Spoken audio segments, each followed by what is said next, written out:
In this video I will show you how to see the world clock on your Windows 11. Firstly, open search and search for the clock app. It should be automatically installed on your Windows 11. If not, open the Microsoft Store and install it. Here on the left you can see many options, and the bottom one is the world clock. Click on it and here you can see the world clock. You can see here the line of the daylight and night light.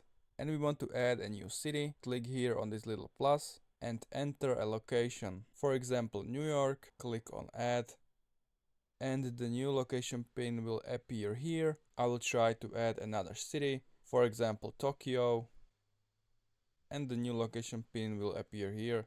I will also add a city from Europe, for example Paris. And you can see here 3 different time zones. In this area you can see that New York is 6 hours before my current location and Tokyo is 7 hours ahead of my current location. So this was how to use the world clock on Windows 11. I hope you found it helpful. See you next time.